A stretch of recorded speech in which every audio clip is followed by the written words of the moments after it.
요한복음 4장 말씀, 고린도전서입니다. 죄송합니다. 고린도전서 13장 말씀, 우리 12장 말씀 함께 보도록 하겠습니다. 요한복음 4장 24절 우리 한 목소리로 봉독해 올리겠습니다. 시작. 하나님은 영이시니 예배하는 자가 영과 진리로 예배할지니라. 다음 고린도서요. 다 같이 시작. 없고 오직 여러 지체가 서로 같이 돌보게 하셨느니라. 만일 한 지체가 고통을 받으면 모든 지체가 함께 고통을 받고 한 지체가 영광을 얻으면 모든 지체가 함께 즐거워하느니라. 너희는 그리스도의 몸이요 지체의 각 부분이라. 아멘. 원로 목사님 2년 동안 작년 한 해 꼬박 한국에 계시고 또 여러 가지 일들 가운데서도 또 하나님의 또 도우심과 은혜가 있었던 것 여러분 우리 함께 기도했던 거 잘 아실 겁니다. 오늘 또 말씀을 전해 주실 텐데요. 우리 목사님 나오실 때 우리 하나님께 감사의 박수 또 함께 돌리도록 하겠습니다. 할렐루야.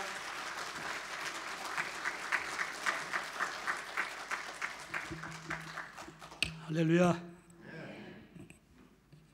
여기 있으니까 감회가 새롭습니다.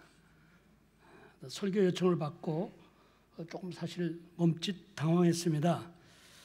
워낙에 우리 여러분이 아시는 것처럼 최 목사님의 명설교로 여러분들 귀가 한결 열려 있는데 혹시 제가 열려진 그 은혜의 통로를 막게 되지 않을까 약간 부담됨이 있었어요.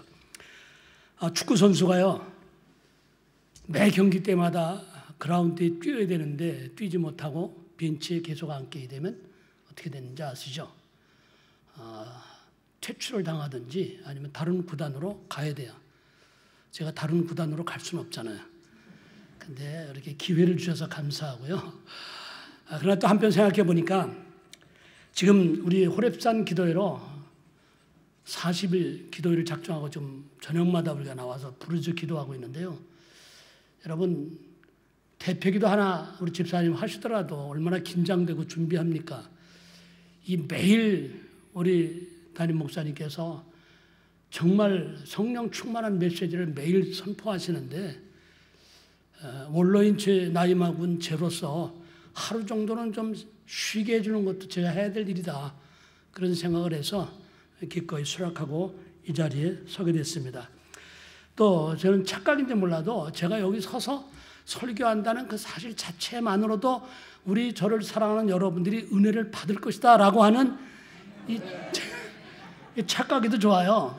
그냥 저 나름대로 착각이 아니라고 이것만큼은 확신합니다. 아멘. 고맙습니다. 자, 우리 옆에 분하고 한번 인사 좀 나눕시다. 이거 옛날에 한번 했던 인사인데 옆에 누가 있는가를 보시고 인품이 훌륭해 보이십니다. 이런 인사는 사실은 팩트가 아니더라도 그렇게 하십시오. 그 다음에 한 번 더 저를 따라서 하세요. 당신의 인품이 죄라면, 그 다음에 이렇게 손가락질을 가리키고 당신은 사형감입니다. 그러세요. 자, 사형감 그러면 기분 좋아할 사람 아무도 없는데 앞에 어떤 수식어가 들어가니까 그렇게 얘기해도 별로 기분이 안 나쁘죠. 한번 그 영상 좀 팀 그 영어 영상 한번 띄워주실까요? 예, 제가 베트남에 뭐 선교적인 일로 갔다가 전 교회도 아니고 여행사인데 여행사 액자에 저거 걸려 있었어요. 저 사진이. 근데 이 직업의식인지 몰라도 딱 보는 순간 저는 메시지가 팍 들어오더라고요. 와, 그러네.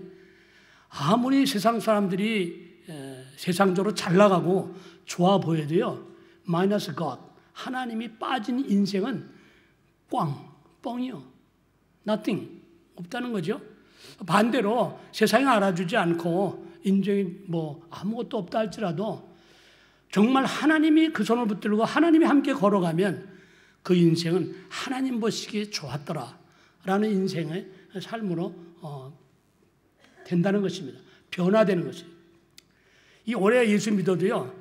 변화되는 사람이 있고 변질되는 사람이 있어요. 우리는 예수 안에서 새로운 피조물로 변화되는 그런 놀라운 일이 있을 것입니다. 오늘 제목을 한번 제목 띄워주실까요?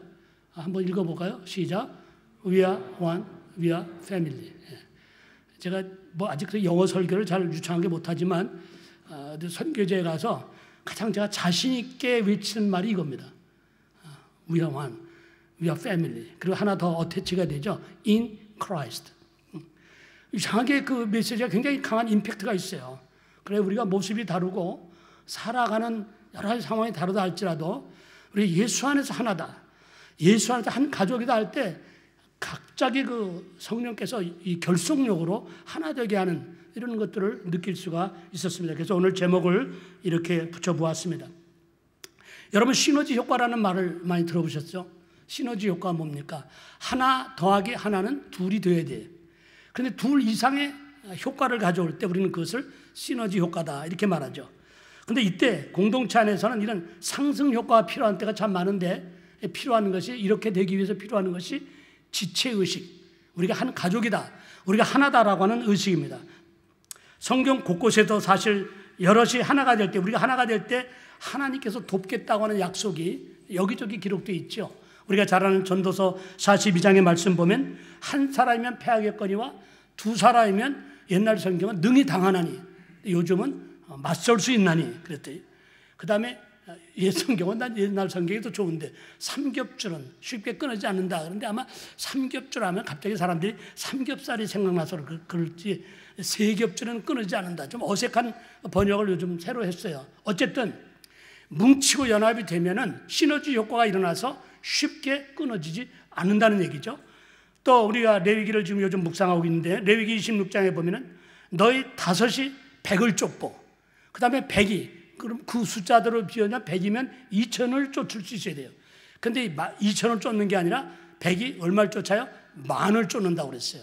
이게 바로 시너지 효과입니다. 예수님께서도 마태복음 18장에 너희 두 사람이 땅에서 합심하여 무엇이든지 구하면 하늘의 내 아버지께서 들으시고 너희를 위하여 이루게 해주겠다 말씀이 이런 모든 것들이 우리가 연합할 때 약속하신 시너지 효과의 열매라는 것입니다.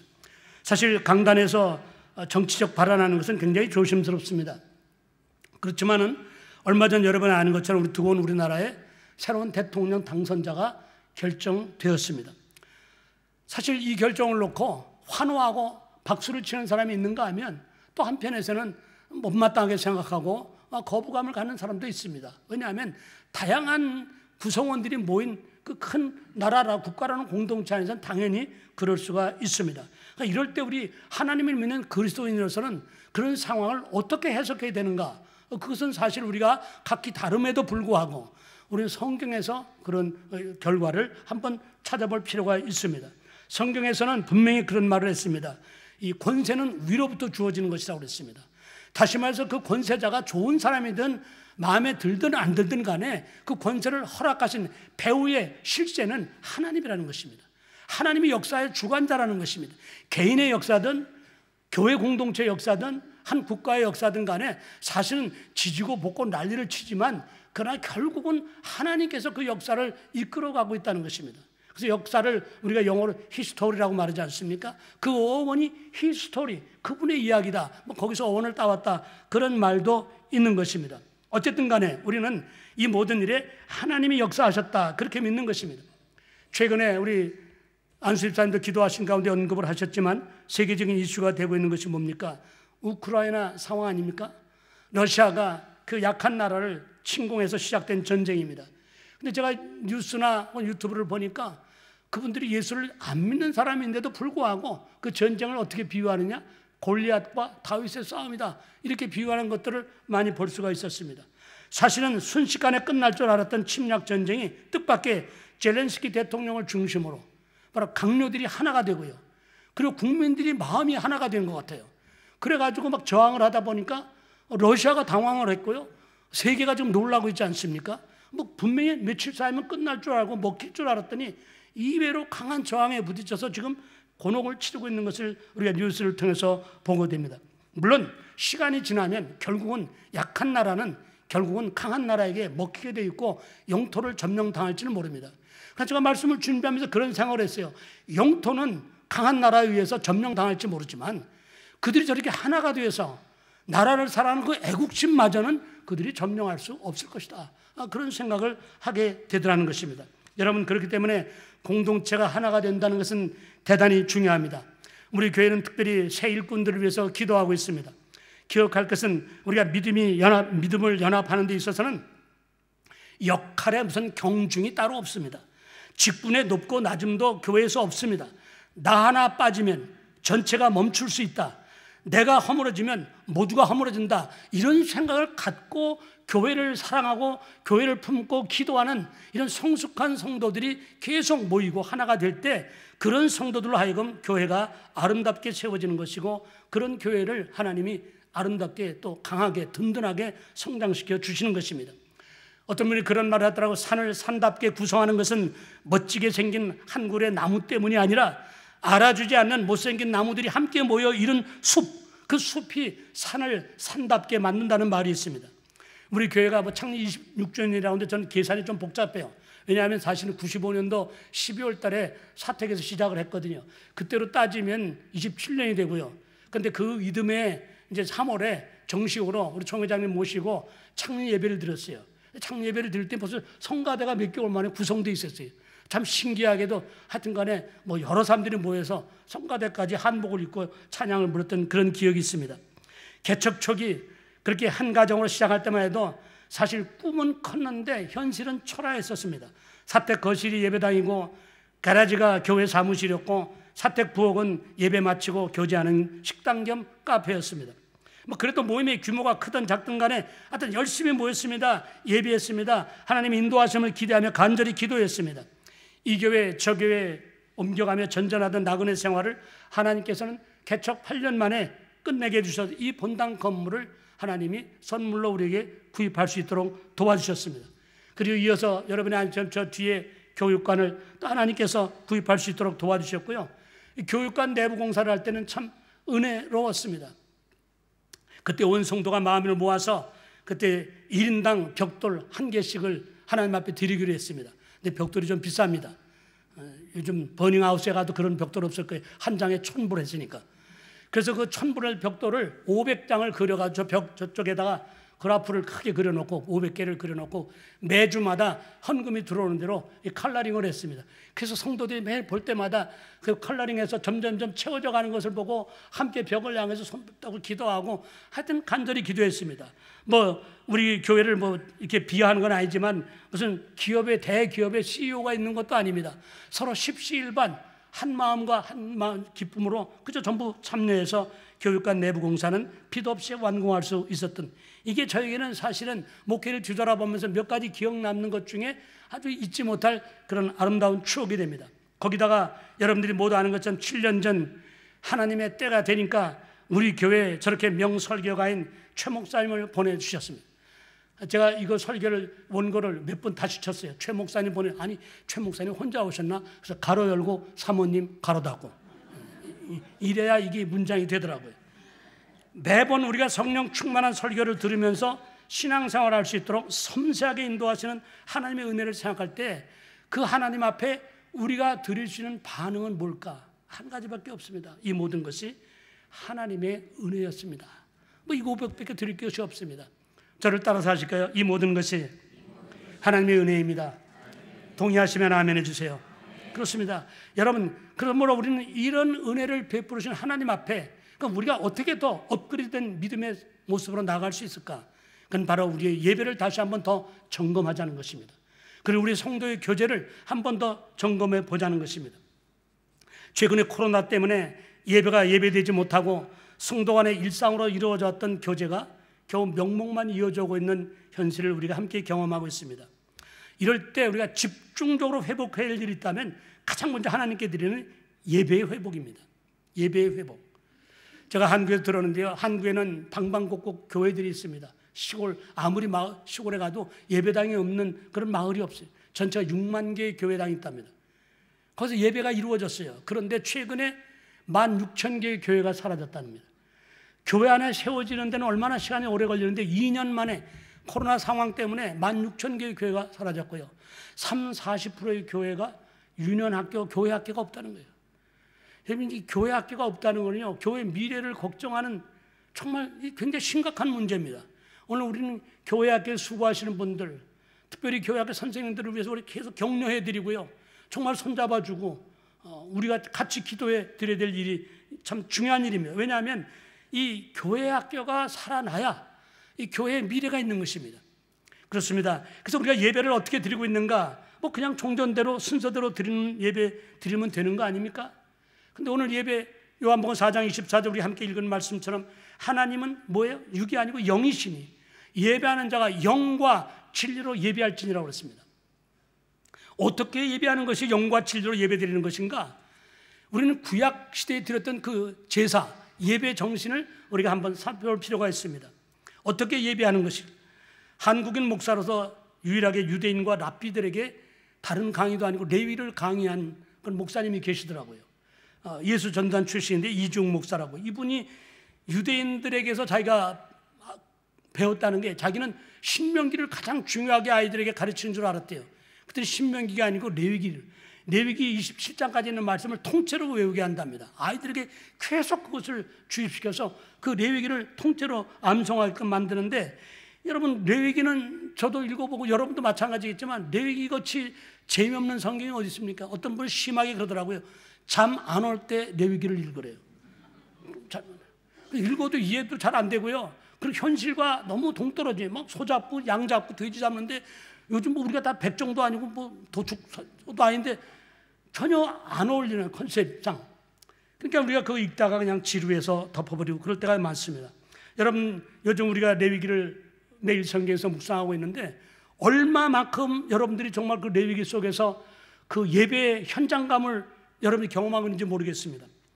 그걸 조금 한번 생각해 보면요, 제사를 드리는 사람이 자기 짐승을 끌고 제사장 앞으로 옵니다.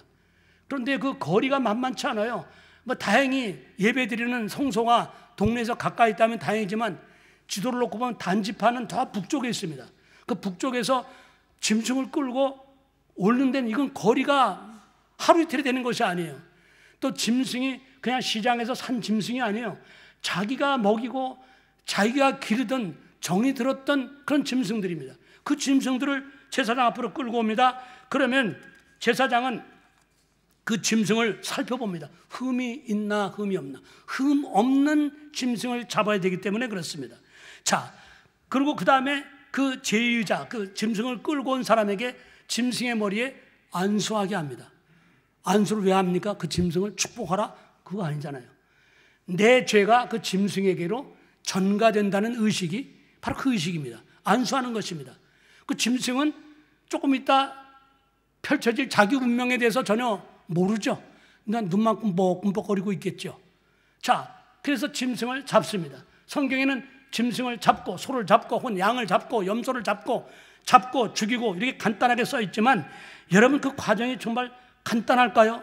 우리가 그 과정을 한번 잠깐 거기서 필름을 스톱하고 영상을 스톱시키고 잡는 과정을 한번 봐야 될 것입니다. 여러분 그렇습니다. 제사장이 죽이는 것이 아니라 짐승을 끌고 온 제의자가 제사장으로부터 칼을 받아서 그 칼로 자기 짐승을 자기가 죽이는 겁니다. 저도 반려견이 하나 있습니다. 굉장히 집사람하고 귀여워하죠. 산보도 우리 김윤정 집사님한테 1년 동안 맡겼더니 산보를 가는 게 훈련이 돼갖고 이놈이 산보를 안 가면 아주 스트레스를 받나 봐요. 그래서 제가 매일 하루에 한 번씩은 꼭 데리고 나가야 돼. 그럼 얼마나 좋아하는지 몰라요. 근데 만약에 그 반려견을 내 손으로 내가 죽인다? 끔찍한 일입니다. 물론 소나 양이나 염소는 반려견과는 비교할 수 없다고 하지만 그래도 여러 해 동안 내가 직접 먹이고 내가 기르고 나와 그래도 정이 들었던 그 짐승을 내가 칼을 들어서 그 짐승을 숨통을 끊어야 되는 게 이게 쉬웁니까? 여러분 개구리나 무슨 메뚜기 죽이는 거 그거하고 다르다 우리가 생각하지 않을 수가 없습니다. 그것도 무슨 도축을 전문으로 해온 사람이 아닌 이상 그 짐승을 한 방에 죽일 수는 없다는 거예요. 심장을 급소를 찔러야 이 짐승이 죽는데 이 급소 찔르는 게 쉽지 않다는 거예요. 아무리 소를 견고하게 묶어놔고 고정시켰지만 꿈틀대고 움직이면 이게 정확한 조준이 안 되는 거예요. 조준이 안 되니까 어떻게 돼요? 여러 번 찌른다는 거예요. 그분 말에 의하면 자기 10년 동안 그 일을 해왔는데 한 방에 죽인 적이 한 번도 없대요. 최소한도 7번 이상을 찔렀다는 거예요. 그 찔르는 과정에서 짐승은 막 이리저리 움직이고 꿈틀대고 막 부르짖고 그럴 때 피가 막 온몸에 튀기고 얼굴에 몸에 묻는다는 거예요. 그런 과정을 거쳐서 짐승이 결국 숨이 끊어진다는 것입니다. 여러분 혹자는 이렇게 생각할 수 있어요. 하나님이 왜 이렇게 잔인하실까? 하나님은 짐승 학대를 아주 취미로 하시는 것인가? 동물 학대를 왜 그렇게 기뻐하십니까? 왜 하나님은 피냄새를 좋아하십니까? 여러분, 그건 하나님에 대한 엄청난 모욕이고요, 오해입니다. 여러분, 짐승이 잔인하게 죽어갈수록 그 상황에서 우리가 그만큼 하나님이 철저하게 죄를 미워하신다는 것을 우리가 거기서 유추할 수 있어야 됩니다. 하나님이 이렇게까지 죄를 끔찍하게도 싫어하시고 죄를 이렇게도 하나님이 미워하시는구나, 이걸 우리가 깨달아야 된다는 것입니다. 또 한편으로는 하나님은 죄 없는 짐승을 이렇게 처참하게 죽여서라도 그 죄를 지은 인간만큼은 용서하시기를 원하신다는 것입니다. 그만큼 인간을 사랑하신다는 것입니다. 그래서 성경의 요한복음 3장 16절, 독생자를 아낌없이 내어주서라도, 그래서 그렇게 해서라도 하나님이 창조하신 인간을, 하나님 모양과 형상을 닮은 저와 여러분을 구원하시고 용서하시고 사랑하신다는 것입니다. 그렇기 때문에, 그런 하나님이기 때문에 하나님께서 첫 계명을 나 외에 다른 우상을 섬기지 말아라, 나는 질투하는 하나님이다. 여러분, 이건 하나님의 고집이 아니에요. 이건 하나님의 독선과 하나님의 아집이라 그렇게 우리가 말할 수가 없다는 것입니다. 그래서 하나님의 이 사랑의 높이와 넓이와 깊이를 깨달은 사도 요한은 요한일서 4장 7절에서 하나님을 한마디로 어떻게 표현할 길이 없는데, 하나님, God is love, 하나님 사랑입니다. 하나님 사랑이라는 거예요. 우리를 그만큼 사랑한다는 것입니다. 감사한 것은 신약의 예수님께서 십자가에서 우리 대신 죽으심으로 이제는 더 이상 짐승을 죽여 죄사함 받는 일을 없게 했다는 것입니다. 베드로전서 3장 18절, 우리가 한번 말씀에서 한번 같이 합독할까요? 시작. 그리스도께서 단번에 죄를 위하여 죽으사 의인으로서 불의한 자를 대신하셨으니 이는 우리를 하나님 앞으로 인도하려 하심이라. 육체로는 죽임을 당하시고 영으로는 살리심을 받으셨으니. 자, 이 상황을 우리가 깊이 생각한다면 예배는 당연히 하나님 중심으로 우리가 드려야 됩니다. 뭐 그런 분은 우리 교회는 없겠지만, 전화, 목사님 이번 주에는 제가 너무 바빠요. 그래서 못 갑니다. 양해해 주세요. 물론 바빠서 못 올 수 있죠. 그러나 초신자 때는 그런다 할지라도 어느 정도 우리가 신앙의 경륜을 쌓아가면서 그런 말을 계속 한다면 좀 갸우뚱하게 되지 않습니까?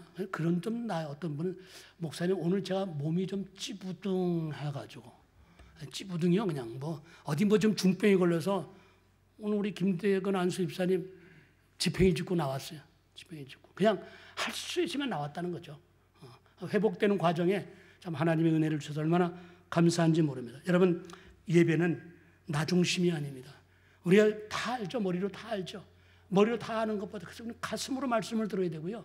그 가슴으로 들은 말씀을 내 영혼에 막 접촉이 돼가지고 엑기스가 돼서 그게 우리 에너지로, 삶의 에너지로 나타나야 되는 것입니다. 구약시대 예배의 틀은 정말 엄격했습니다. 레위기 10장에 보면 제사장 아론의 두 아들 나답과 아비후가 하나님이 명하지 않은 다른 불로 분향을 하다가 그 여호와의 불이 나와서 그 자리에서 두 사람이 타 죽는 그런 사건이 있었지 않습니까? 여러분, 이건 굉장히 중요한 사건입니다. 아니, 불이면 불로 짐승을 태워 죽이기 위해서 아무 불이면 안 되는 거, 아니, 하나님이 명하신 불이 있다는 것입니다. 여러분, 올림픽 성화만도 그렇지 않습니까? 올림픽 열리는 그 도시에 뭐 불씨가 없나요? 그렇지만 그 올림픽을 위해서 그 성화체화는 반드시 그리스 아덴에 있는, 거기서 바로 발원지에서 성화를 체화해서 막 릴레이로 뭐 여러 과정을 거치면서 그 올림픽이 열리는 도시까지 운반하지 않습니까? 그건 그만큼 성화에 의미가 있다는 것입니다. 여러분, 우리가 바베큐를 할 때는 그냥 아무 불로 고기만 구워주면 됩니다. 연탄 뿌리든 장작 뿌리든 뭐 아무 불로 구워주면 되지만, 하나님께 드리는 제사는 그건 차원이 다른 거예요. 그렇지 않다는 것입니다. 그러면 왜 하나님이 이토록 제사를, 예배를 엄격하게 다루시는 겁니까? 여러분, 제사, 즉 예배는 원본이 잘못되면, 예배의 오리지널이 잘못되면 그 뒤에 계속 이어지는 예배, 수천 년을 두고 예배가 이어질 텐데, 오리지널이 잘못되면 뭐 계속 이어지는 카피본은 말할 수 없이 엉망진창이 되기 때문에 하나님이 예배의 오리지널을 아주 엄하게 다루실 수밖에 없었다는 것입니다. 그렇기 때문에 예배자의 자세는요, 한마디로 내가 편한 것이 기준이 되어서는 안 됩니다. 혹자는 그렇게 생각할 수 있습니다. 하나님 마음을, 중심을 보시는 분인데, 마음을 보시는, 중심 보시는 하나님 앞에 뭘 그렇게 껍데기 형식이 중요합니까? 내용이 중요하죠. 이렇게 말할 수 있어요. 틀린 말이 아닙니다. 맞습니다. 그런데 우리가 경험적으로 볼 때 형식을 너무 무시하다 보니까 내용에까지 결국은 침식해 들어와서 나중에 내용마저 흐지부지 되는 경우가 있더라는 것입니다. 그래서 아예 우리는 초장부터 예배만큼은 엄하게, 엄격하게 하나님 중심으로 드리는 훈련을 거듭해야 된다는 것입니다. 그렇습니다. 비대면 예배가 불러온 교회 예배의 위기를 우리는 가볍게 생각해서는 안 됩니다. 정치하시는 분들이 거리 환경, 여러 가지 설왕설래 얘기들이 많지만, 우리는 어떤 상황 속에서도 하나님 앞에 정말 그 틈새를 뚫고 예배만큼은 타협하지 말아야겠다, 예배만큼은 양보하지 말아야 되겠다고 하는 이런 결단이 서야 됩니다. 교회가 그런 모습으로 정말 교회들마다 하나로 뭉치면은요, 정치하시는 분들, 정부, 함부로 예배에 대해서 그렇게 자기들이 왈가왈부 지침을 내리지는 못할 것입니다. 그러니까 우리가 예배 회복이 그 어느 때보다도 시급하다는 것입니다. 세상 성공 물론 중요하고 필요합니다. 그러나 무엇보다도 우리는 예배자로서 성공할 필요가 있습니다. 한번 우리 좌우분에게 이렇게 합시다. 예배만큼은 성공합시다. 네. 다시 한번 더 크게 얘기해. 전심으로 예배 드립시다. 할렐루야, 아멘. 그 다음에 두 번째로요, 교회 공동체는요, 지체의식으로 하나가 되어야 됩니다. 왜 우리가 서로 각기 다른 우리가 하나가 되어야 되는가? 그냥 할 일도 없고 별로 하나가 되는 게 좋지 않을까? 막연히 그래서 그러는 게 아니에요. 예수님이 원하시기 때문에 그렇습니다. 우리가 믿는 예수님께서 요한복음 17장 11절에 이렇게 하나님 앞에 기도합니다. 거룩하신 아버지여, 내게 주신 아버지의 이름으로 그들을 보존하사 우리와 같이 그들도 하나가 되게 하옵소서. 우리가 각기 다른 모습과 상황이지만 우리가 예수의 이름으로 하나 되는 것을 하나님이 그토록 원하신다는 것입니다. 여러분, 고린도전서 12장 27절에는 우리가 그리스도의 몸이여 지체의 각 부분이다, 이렇게 우리를 규정하고 있습니다.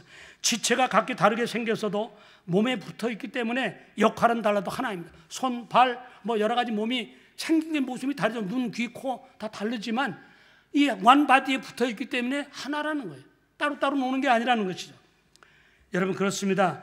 그러나 교회 공동체가 하나 되는 일은 자동으로 전기밥솥에 쌀 씻어 놓고 스위치 누르면 맛있는 밥을 시작합니다. 그리고 시간 되면 다 됐습니다, 먹으세요, 저어서, 이렇게 되는 게 아니라는 것입니다. 누군가의 희생, 누군가의 섬김이라는 씨앗이 심기어짐으로 얻어지는 열매라는 것입니다. 그가 누굽니까? 저 사람이다, 이 사람이 했으면 좋겠다. 아니, 내가 돼야 한다는, 내가 그 자리에 있어야 한다는 것입니다.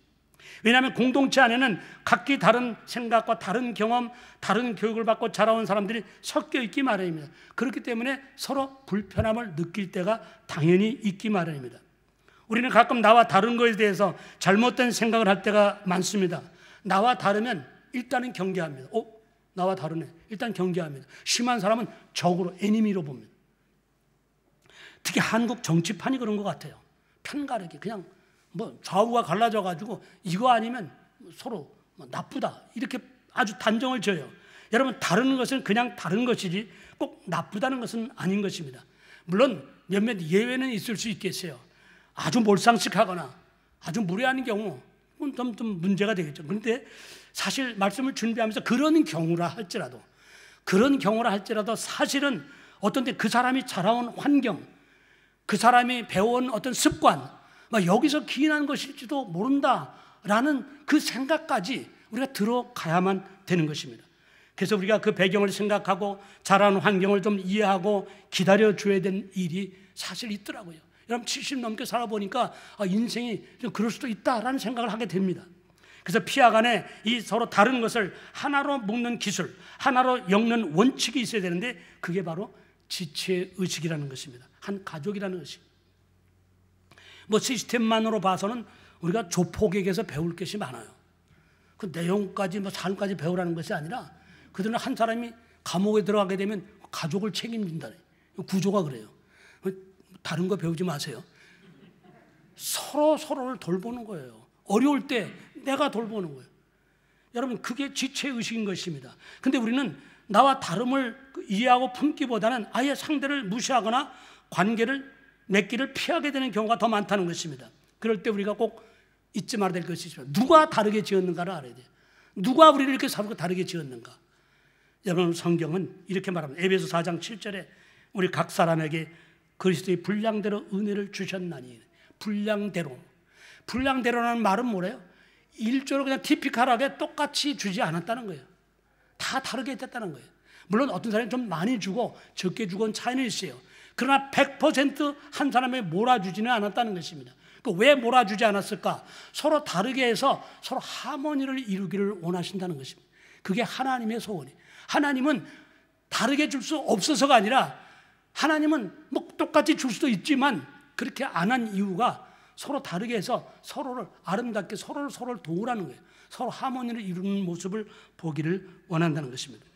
우리 교회도 아까 제가 뭐 다른 분 예화로 들긴 좀 불편해서 우리 죄 없는 우리 박 목사님을 예화로 들었는데, 우리 박 목사님이 아주 재능이 참 많으세요. 음악적인 재능, 뭐 영상 다루는 거, 뭐 아주 난 깜짝 좀 옆에서 좀 배우고 싶어요. 근데 제가 하건데 우리 박 목사님은 장대 높이 뛰기 같은 건 좀 잘 안 될 것 같아. 아무리 이제 물론 연습을 김밥 죽어라고 하면 되겠지만 현 단계로서는 거기 그 재능은 조금 힘들지 않을까 이런 생각을 해봅니다. 사람마다 재능이 다 달라요. 우리 교회도 보니까 그래서 저는 이 말씀을 좀 나의 재능을 뭘까 생각했어요. 우리 최 목사님은 설교에 아주 하나님이 큰 은사를 주셨어요. 탁월한 여러분 감사하세요. 정말 감사하시겠지만 여러분 설교가 주머니에서 뭐 그냥 동전하는 거 그냥 꺼내는 대로 나오는 게 아니잖아요. 영혼의 액기스를 짜는 거예요. 저는 이 호렙산 기도를 그러면서 우리 집사람하고 늘 그런 얘기를 오가면서 합니다. 참 우리가 이 은혜다. 이런 설교를 들으면서 오늘 재충전할 수 있는 이런 시간을 주신 게 참 하나님의 은혜다. 근데 그게 저절로 되는 게 아니에요. 저절로. 제가 설교를 잘해서 여러분 앞에 선 게 아니에요. 하루라도 좀 쉬게 해줬으면 좋겠다는 그런 짠한 마음으로 내가 씁니다. 여러분 대표기도 한 번 해도 긴장 안 해요? 요즘 우리 여성 리더들이 계속 기도를 하시는데 정말 너무 은혜스러워요. 근데 그분들 분명히 막 기도하고 막 정말 준비했어요. 긴장해서 준비했을 거예요. 하나님이 우리에게 은혜를 부으실 때 은혜로 아는 성숙함이 있어야 되는 것입니다. 하나님이 그러면 다르게 주셨습니다. 하나님이 다르게 주셨기 때문에 우리는 서로 돕고 살아야 되는 것입니다. 그러면 우리는 뭐가 다른지를 좀 한번 몇 가지 생각해 봐요. 첫째로 인간적인 배경과 자라온 생활 환경, 습관이 다릅니다. 제가 뉴카슬에서 교회를 얻기 위해서 이제 호주 목사님들을 이제 만나면서 뭐 여기저기 다니면서 교회를 교섭을 하는데 아무래도 이 커뮤니케이션이 좀 영어가 짧기 때문에 우리 딸을 데리고 이제 다녔습니다. 그때 아들이 없어서 딸을 데리고 다녔는데 우리 딸이 그때마다 내 옆구리를 찔리면서 하는 말이 있어요. 아빠, 지금 목사님이 아빠 보고 지금 얘기하는데 왜 아빠는 딴 데를 쳐다보고 있어요 그래. 근데 저는 배우기를 어떻게 어른이 말씀하시는데 그 얼굴을 빤히 보고 있습니까? 이거는 우리는 예절이 아니라고 생각해요. 겸손하게 내가 교만해서가 아니라 겸손하게 머리를 숙이고 귀는 바짝 기울이죠. 또 내 생각에 내가 교회를 얻으러 다니니까 나는 을이고 저분은 갑이야. 예비당을 갖고 있는 분. 그러니까 어떻게 을 주제에 갑 앞에서 얼굴을 빤히 쳐다보고 그렇게 얘기를 할 수 있냐. 난 내 딸은 겸손해서 그러는데 우리 딸은 여기서 교육받고 자랐기 때문에 얘기를 할 때는 상대방 얼굴을 보고 얘기를 하는 거예요. 왜 이게 안 보네. 그래서 이게 바로 다른 문화구나. 그리고 제가 좀 해야 될 얘기인지 은혜가 안 되는 얘기인지 모르겠습니다만 이 모라벤에 옛날에 지금은 없어졌더라고요. 골프장이 있었습니다. 퍼블릭 골프장 아주 험한 골프장이었습니다. 돈도 싸고. 그래서 거기서 골프를 칠 때에 바퀴를 끌고 이렇게 개천가를 이렇게 지나가는데 어마어마하게 큰 뱀이 지나가더라고. 너무 놀라고 바퀴를 놓고 돌멩이를 막 주워가지고 막 집어던졌어요. 흥분하니까 또 조준도 안 돼. 그 뱀은 막 놀래가지고 뱀대로 도망가 없어졌어요. 그 돌멩이를 들고 있는데 뱀을 놓치고 숨을 헐떡거리고 있는데 옆에 이렇게 보니까 아까부터 내 모습을 바라보고 있던 호주 할아버지, 골프 치던 할아버지가 보고 있었어요. 그래서 제가 그분을 보고 너무 반가워서 여기 지금 뱀이 있었다 그랬어요. 그러면 저 같으면 그래요. 그래 뱀이 있어. 어디? 그러고 막 달려올 줄 알았어요. 근데 그 할아버지는 이외로 아주 점잖은 표정으로 가만히 서서 나를 이러더라고요. 손짓도 빨리 안 해요.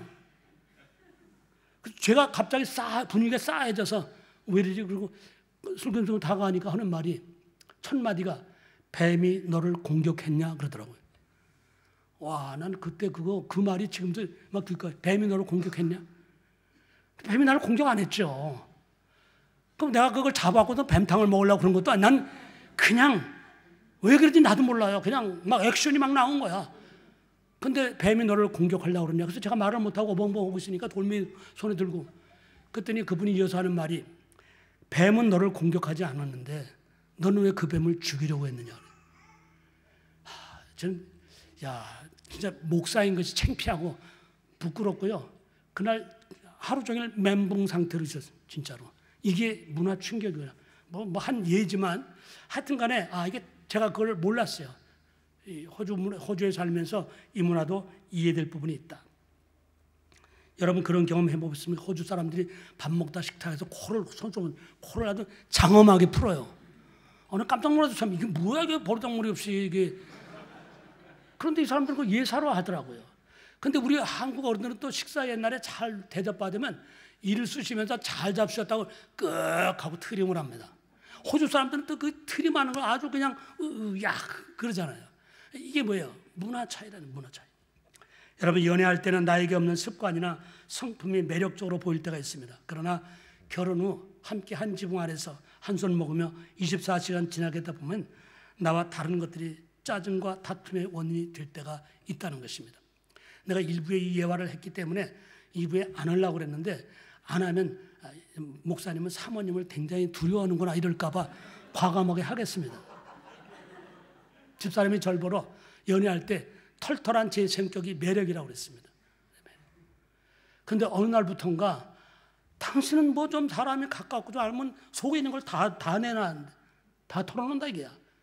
제발 그러지 말라. 그래서 제가 나는 옛날이나 지금이나 어제나 오늘이나 영원토록 동일하다.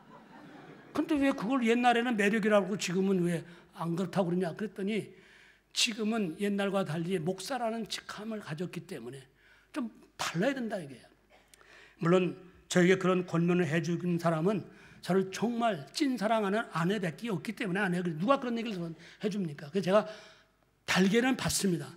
그런데 무슨 얘기를 하려고 그러냐면 과거에 서로 가끔 만나거나 멀리서 볼 때 조합이든 것도 함께 한 공동체에 살다 보면 그게 부딪히는 요인, 짜증스러운 요인이 될 수 있다는 것입니다. 우리 공동체 안에는 열이면 열, 똑같은 사람 아무도 없습니다. 각기 다 달라요. 그렇기 때문에 우리가 그 다른 것들을 품을 수 있어야 돼요. 그렇기 때문에 진짜 사랑은 고린도서 13장 7절의 말씀이 한번 띄워주실까요? 잘 아는 말씀이죠. 제가 모든 것은 제가 읽겠어요. 그 다음엔 여러분들이 읽어주세요. 모든 것은 읽지 마세요. 그건 제가 할 테니까. 시작. 모든 것을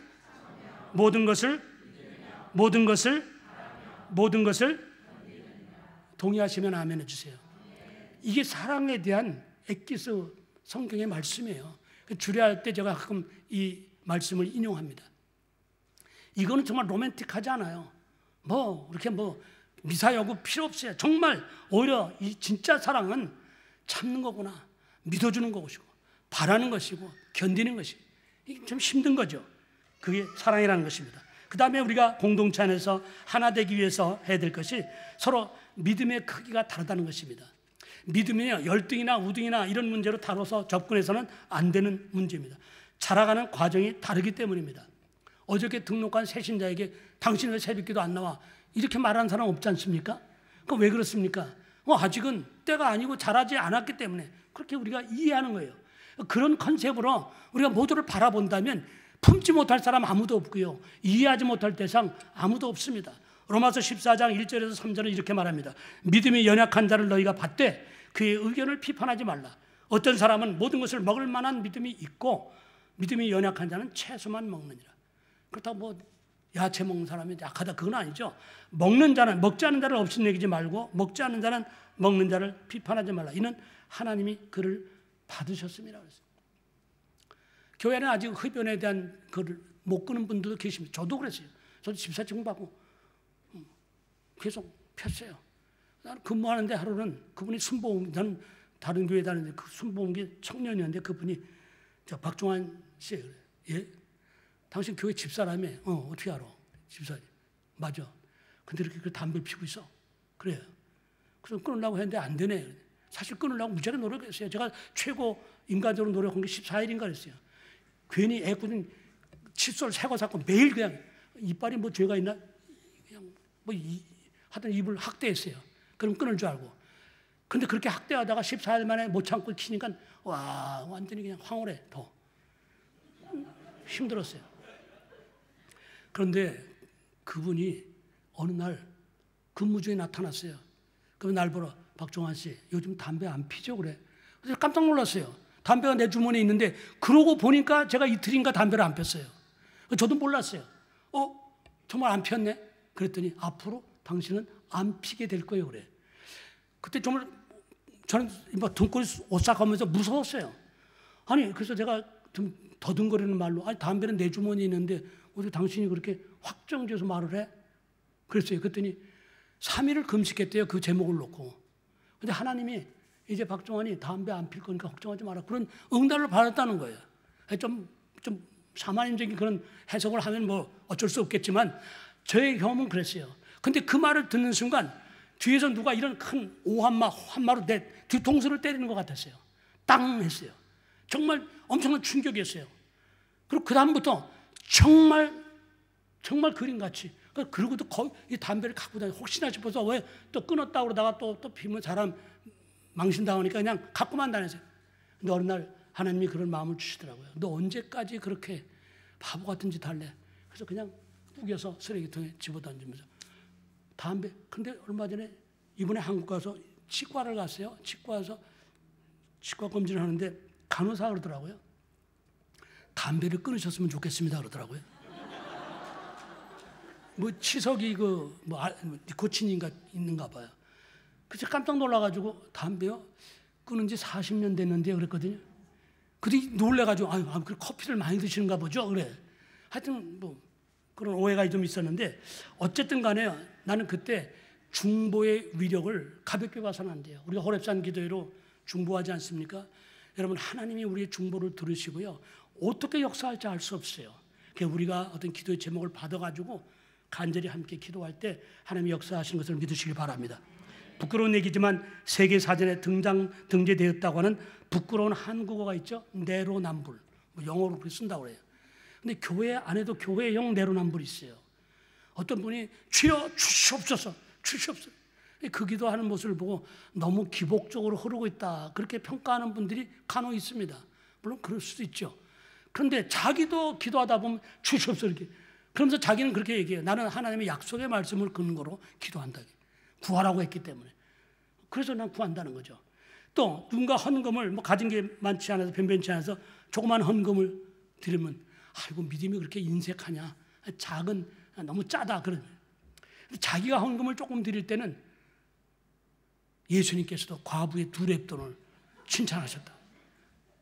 누군가 큰 집을 사서 이사를 갔어요. 그러면 어떻게 해요? 우리가 박수치고 와, 참 큰일 했습니다. 축하드립니다. 그럼 박수 쳐주면 얼마나 좋아요. 괜히 은근히 시기 질투가 일어나가고 예수님은 머리 둘 것도 없으셨다는데 그리고 자기가 큰 집을 사서 이사를 가면 뭐라고 말합니까? 하나님이 나를 축복해 주셔서 지경을 넓히게 되었다. 여러분 이게 다 교회형 내로남불의 한 모습인 것입니다. 우리가 아무리 바른 말도 전달하는 방법에 따라 상대방이 다르게 받아들인다는 것을 알아야 됩니다. 결론적으로 말씀드리면 상대방의 실수, 잘못을 날카롭게 예리하게 지적하고 비판해서 고쳐지는 경우는 거의 없습니다. No. 스페인 경원에 그런 경험이 있더라고요. 화살은 심장을 관통하지만 매정한 말은 영혼을 무너뜨린다고 그랬어요. 그러므로 여러분 뒤에서 우리가 기도해주고 기다려줄 때 시간은 걸려도 하나님이 정한 시간표에 의해 변화될 때가 있다는 것을 알고 기다리는 것입니다. 잘못했다고 좀 마음에 안 든다고 해서 그때마다 가혹하게 잔인한 말로 상처 주고 잘라버리고 왕따시키고 코나로 몰아버리면 그 사람이 변화될까요? 아니요. 변화되는 게 아니라 변질될 수가 있습니다. 저는 누가복음 15장 이 말씀은 원래 목사들 중에는 이거 갖고 설교하지 말라고 그래요. 왜냐하면 너무나 뻔한 거고 세상이 다 아는 말씀이기 때문에 그건 좀 은혜 주기 어렵다고 하지만 그럼에도 불구하고 저는 누가복음 15장 그 11절로 시작되는 탕자의 비유가 우리 하나님의 사랑을 가장 극명하게 표현하고 있다. 저는 그렇게 확신합니다. 여러분 그 말씀을 상상할 때마다 아버지 집을 떠날 때 그 아들이 아버지 집을 떠날 때와 아버지 집으로 다시 저는 그걸 표현을 그렇게 하고 싶은데 기어 들어올 때 떠날 때는 뭐 당당하게 나가죠. 아마 올 때는 기어 들어왔을 거야. 지도 체면이 있으니까. 그래 할 때 모습을 비교해 보십시오. 나갈 때는 저같이 정장을 하고 나갔을지도 몰라요. 뭐 금패물도 끼고 당당하게 돈이 있으니까 한 보따리 나갔어요. 그래 들어올 때는 어때요? 거기 있는 동안 돼지가 먹는 쥐염 열매조차 먹을 게 없어서 거지꼴이 됐으니까 그 뭐 목욕을 한번 했겠어요? 음식을 제대로 먹었어요? 비쩍 말라가지고 면도를 했겠어요? 머리는 엉망진창이고 옷은 남루하게 짝이 없고 제 경우와 제가 생각한다면 상상을 하면 그런 아들이라면 내 코앞에 와서 저예요. 그래도 몰라볼 것 같아요. 왜? 너무 비포 아프터가 너무 다르기 때문에 못 알아볼 거예요. 근데 성경을 보니까 그 아버지가 옛날 성경은 상거가 아직도 먼데 상거라는 말이 뭐예요? 서로 상자에다 거리가 아직도 뭐래요? 그 거리는 정확히 얼마라고 성경에 나와 있지 않습니다. 요즘 성경에는 거리가 아직도 먼데 그랬습니다. 영어 성경을 보니까 But while he was still a long way 그랬습니다. 거리가 멀어요. 거기서 내 아들이라는 것을 알아보기는 이건 쉽지가 않아요. 아무리 똑같이 생겨도 요즘 뭐 마스크 하나만 써도 좀 몰라보겠던데 그런데 아버지는 저거 내 새끼다. 즉각적으로 알아봤다는 거예요. 즉각적으로 저게 내 아들이다. 그 어떻게 그런 일이 일어날 수 있었을까? 그건 분명히 한 가지 이유밖에 없어요. 아버지는 아들이 집을 나가는 그 순간부터 그 아들이 돌아오기를 기다렸던 waiting father, 기다리는 아버지였기 때문에 저게 내 새끼인 줄 한눈에 알아봤다는 것입니다. 그리고 아버지가 어떻게 합니까? 성경에 보니까 달려갑니다. 그 아들에게. 여러분 아버지가 달려갔나 보다 하지만 그 아버지는 하인을 많이 거느린 부잣집 아버지예요. 나이는 아들이 그렇게 장성한 아들이 있는 거 보니까 나이도 젊지는 않았을 거예요.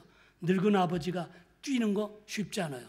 또 점잖은 체면에 그 양반이 아들이 올 줄 알고 뭐 나이키 운동화 신고 이렇게 반지 입고 준비하고 있었을까요? 복장도 아마 점잖은 복장을 입었어요. 그 복장을 입고 달려가는 건 쉽지 않아요. 그런데 그런 복장을 가지고 아버지 달려갑니다. 달려가서 어떻게 합니까?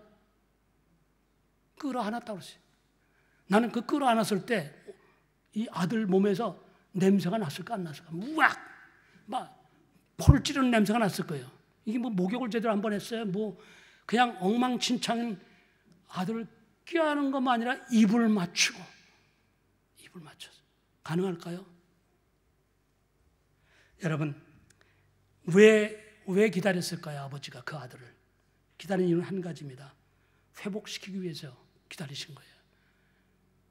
이놈의 새끼 오기만 하고 다리 몽둥이를 분질러 버리겠다. 그러고 기다리는 아버지가 아니라는 거죠. 오면 회복시켜주겠다. 그런 계획을 가지고 계셨어요, 아버지. 그래서 오자마자 어떻게 해요? 좋은 옷을 입혀요. 가장 좋은 옷을 입혀요. 발에 신을 신겨요. 옛날 종들은 신이 없었어요. 종이 아니라는 거예요. 얘는 내 아들이라는 거예요. 신발을 신겨요. 손에 가락지를 끼우는 거예요. 그리고 살찐 송아지를 잡아요. 얼마 전에 집사님이 아귀를 선물해 주셨어요. 난 아귀가 그렇게 맛있는 줄은 몰랐어요. 아귀가 아니야 뭐 말다툼하는 게 아니고 발음을 잘해야겠네. 여러분 살찐 송아지 이걸 자꾸 파티라는 거예요. 이게 아버지의 사랑, 아버지의 마음이에요. 그렇습니다. 여러분 우리는 아버지의 사랑을 가볍게 봐서는 안 돼요. 하나님은 죄 지은 저와 여러분을 우리는 사실 버림받아 마땅했습니다. 그런데 우리를 버리지 않으셨습니다. 우리 대신 그분이 예수님이 죄인이 되어 주셔서 십자가에서 피 흘려 죽으심으로 우리가 풀지 못했던 우리 힘으로는 도저히 풀 수 없었던 죄의 문제를 십자가에서 풀어 주셨습니다. 그래서 찬송가 404장 그 크신 하나님의 사랑 말로 다 형용할 수 없다. 그 가사가 괜히 나왔을까요? 그냥 자다 일어나서 한번 가사 하나 써보자고 나왔을까요? 이런 하나님의 사랑을 그냥 가슴 절절히 느낀 그런 사람이 누군가가 가사를 썼을 것입니다. 그러므로 여러분 십자가 아래서는 용서받지 못할 만큼 큰 죄를 지은 사람도 없고 나는 하나님의 용서가 필요 없습니다라고 할 만큼 당당한 사람도 없다는 것입니다. 우리는 예수님의 소원대로 말씀 안에서 성령 안에서 하나가 되어야 됩니다. 고린도서 12장 25절에는 몸 가운데서 분쟁이 없고 여러 지체가 서로 같이 돌보게 하셨다고 그랬습니다. 몸 어딘가 다치거나 고장이 나면 몸의 모든 다른 지체들이 다 그쪽에 신경을 쓰고 치료와 회복을 위해서 자동으로 동원됩니다. 제가 이번에 한국에서 허리 수술을 했습니다. 집사람 대장암 수술을 하고 우리는 그때 수술 파티를 했나 봐. 우리 아들 뭐 뒤에 아킬레스 무슨 그 심줄 끊어졌지. 막 지팡이 짚고 다니고 저 사람 대장하면서 막 줄줄이 호수 꽂고 있지. 나는 허리 수술하지. 야, 이게 하나님이 한꺼번에 이렇게 우리 정비를 시키시나 그런 생각을 했어요. 근데 제가 허리 수술을 받으면서 병원에 누워 있으면서 그런 생각을 했어요. 허리만 아픈 거예요. 허리만 수술한 거예요. 손 발은 깨끗해요. 입도 뭐 소화도 다 좋아요. 근데 그렇다고 해서 그냥 아무거나 막 먹고 막 발은 괜찮으니까 막 뛰어다니고, 아니 모든 초점을 허리에 맞추는 거예요. 허리가 좀 움직이기 어려우니까 그 움직이면서 걷는 것도 살살 뛸 수 있지만 살살, 손 움직이는 것도 옛날처럼 동작을 막 빨리빨리 하지 않고 천천히. 왜? 허리에다 초점을 모두 맞추는 거예요. 여러분, 교회 공동체 안에는 어려운 사람이 있을 수 있고 힘든 사람이 있을 수 있어요. 우리가 그들을 돌아봐야 될 이유가 뭐예요? 그런 분들을 돌아보면서 그 아픔을 같이 나누는 거, 이게 바로 아름다운 공동체라는 것입니다. 어떤 며느리가 시집을 하는데 밥을 할 줄 몰랐대요. 밥을 만드는데 하고 보니까 시아버지는 지금 밥을 시장에서 식사를 기다리고 있는데 밥을 보니까 이게 밥인지 죽인지 막 죽도 아니고 밥도 아닌 게 됐다는 거예요. 그래서 그냥 시아버지한테 미안해, 아버님 이거 하느라고 했는데 이 밥이 이렇게 죽도 아니고 밥도 아니고 정말 죄송하다고 막 어떻게 몸둘 바를 모르니까 시아버지가 아마 저같이 너그러웠던 분인 것 같아요. 얘야, 그렇지 않네. 요즘 소화가 안 돼갖고 죽을 먹어도 소화가 안 되고 밥은 더 못 먹는데 네가 죽도 아니고 밥도 아닌 걸 해가지고 하여튼 나한테 꼭 맞는 걸 했구나. 그 며느리가 계속 그런 밥을 뒤어들었을까요? 뭔가 좀 더 연구하고 좀 더 분발해갖고 결국 입에 맞는 식사를 대접하지 않았을까, 그런 생각을 해보게 됩니다. 사랑하는 성도들, 오늘 말씀을 결론을 내릴게요. 고린도전 12장은 이렇게 은사를 나열하다가 우리가 아는 것처럼 13장을 넘어와서는 결론을 사랑으로 맺지 않습니까? 그 사랑이 서로 다른 것을 묶는 유일한 끈이 되기 때문에 그렇습니다. 성경적인 사랑은 결코 그렇기 때문에 낭만적이고 로맨틱하지 않습니다. 오히려 내가 손해를 보고 때로는 내가 상처투사가 된다 할지라도 아픔과 슬픔이 있어도 그 모든 것들을 품에 안고 이웃과 함께 울고 함께 웃어주는 것입니다. 서두에 제가 짐승 잡는 얘기를 했는데 그분 얘기에 의하면 염소 잡을 때가 제일 힘들대요. 염소는 정말 막 온갖 발광을 친다는 건데, 그래가지고 발광을 하니까 이 조준이 잘 안 되니까 더 그냥 여러 번을 뭐 이렇게 칼질을 해야 겨우 이제 숨통을 끊는 그런 일이에요. 근데 양을 잡을 때는 전혀 그런 일 없대요. 양은요, 놀라울 정도로 칼로 심장을 푹 쑤시는데 몸을 부르르 떨고 끝. 더 이상 움직이지 않는답니다. 근데 꼭 한 가지를 한다네요. 그게 가슴 뭉클하다는 것입니다. 꼭 자기를 찌르는 주인을 물끄러미 눈을 뜨고 한번 바라본대요. 양이고 그거 외에는 다른 행동이 없대요. 그러면서 그분이 이사야서 53장 7절의 말씀을 오버랩하시더라고요. 그가 누굽니까? 그가 곤욕을 당하여 괴로울 때도 그의 입을 열지 아니하였으며 마치 도수장으로 끌려가는 양같이 그의 입을 열지 아니하였도다. 요한복음 1장 29절에 요한은 그렇게 말합니다. 예수님을 보고 보라, 세상 죄를 지고 가는 하나님의 어린 양이로다. 예수님은 그 십자가 고통이 육신을 입고 계셨기 때문에 예수님도 십자가의 고통이 너무나 심한 걸 왜 모르셨겠습니까? 그래서 예수님도 기도하실 때 겟세마네 동산에서 마지막 기도를 아버지여, 하실 수 있으면 이 잔을 내게서 옮겨 주시옵소서. 저는 그걸 읽을 때마다 예수님이 거기서 기도가 끝했더라면 저와 여러분 큰일 날 뻔했어요. 다행히 예수님은 한숨 쉬셨는지 모르지만 기도를 이어가십니다. 그러나 나의 원대로 마옵시고 아버지의 원대로 하옵소서. 아버지의 원대로 하옵소서. 그 기도를 하실 때 얼마나 가슴이 뜨거우셨고 힘드셨을까. 결국 아버지의 원은 뭡니까? 십자가에서 우리를 대신해서 예수님이 대속의 죽음을 죽으시는 일이었기 때문에 오늘 우리가 하나님의 자녀로 예배의 자리, 기도의 자리에 이렇게 서 있게 된 것입니다. 여러분, 호렙산 기도회가 성령으로 충만한 가운데 계속되고 있습니다. 저는 여러분의 신앙을 두 가지로 이렇게 좀 표현하고 싶은데요. 전 세계에서 다른 나라에 없는 유일한 장소가 하나 있는데 우리나라의 디에무제트입니다. 아시죠? 비무장지대라고 해서 38선을 경계를 해서 북쪽으로 2km, 남쪽으로 2km. 또 4km는 서로 침범하지 않게끔 되어 있습니다. 그게 아마 전쟁을 예방하기 위한 하나의 그런 수단으로 결정되는 것인지 몰라요. 우리나라에만 그게 있습니다. 다른 나라는 그냥 국경선이야. 막바로 넘어간 국경선이죠. 그런데 우리나라에만 그 비무장지대라는 지대가 있습니다. 그런데요, 신앙의 세계에서는요, 비무장지대가 없다는 걸 아셔야 돼요. 그 말은 무슨 말이냐? 아우, 나는 요즘 신앙이 그냥 멈춰져 있어요. 제자리 걸음입니다. 아니요. 신앙은요, 영적인 일은 제자리가 없습니다. 올라가느냐, 미끄러지느냐, 둘 중에 하나예요. 내가 지금 올라가고 있습니까? 아니면 나는 지금 미끄러지고 있습니까? 제자리는 없다니까. 그냥 둘 중에 하나라는 것입니다. 그건 스스로 판단이 될 것입니다. 사랑하는 성도 여러분, 기도의 자리, 예배의 자리를 사모하셔서 우리들의 신앙이 날마다 종려나무처럼 백향목처럼 성장하는 은혜가 있게 되시기를 예수님의 이름으로 축원을 드립니다.